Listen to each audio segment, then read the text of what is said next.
All right, dividends. You probably hear this all the time, dividends. What does that mean? Should I invest in something that gives me dividends? All right, this is what a dividend is. So let's say you invest in AT&T stock and they pay a dividend, a pretty significant dividend. They pay about a 5% dividend. So what does that mean? If you put $100,000 into AT&T, each year they would pay you $5,000 in a dividend. It's just the same as interest, right? It's a dividend, 5% of 100,000.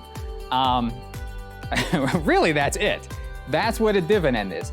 Now, where I see the biggest confusion, and this is confusing, is if you invest in AT&T, it's not, AT&T's share price is not perfectly straight, obviously. So it's going like this.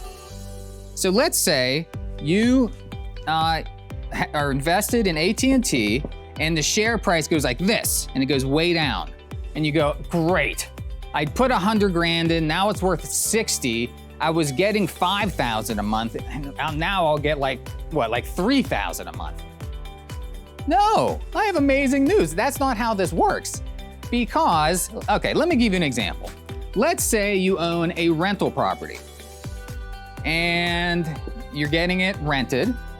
And let's say you're renting it and you're getting $500 a month. And let's say you bought it for $100,000.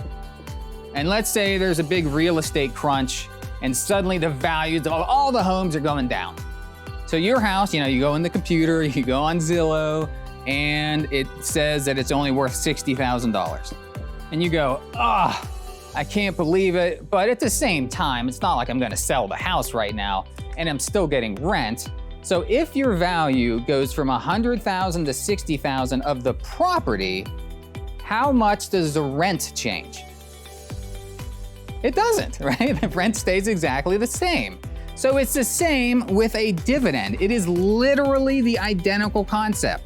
If AT&T is paying a 5% dividend and AT&T's volume goes down by 30%, you keep getting the $500. You keep getting the original amount, $5,000.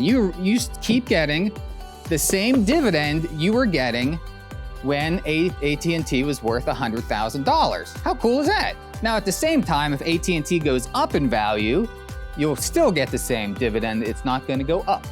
So that's a big confusion people have about dividends. Dividend investing can be very powerful because it doesn't matter what the stock price is. Now, one thing to warn you about, it has happened where people cut dividends. So if AT&T is in real financial trouble, they might say, look, we're not making enough profits, we can only give you 3% in a dividend. But besides that, dividend investing can be very powerful.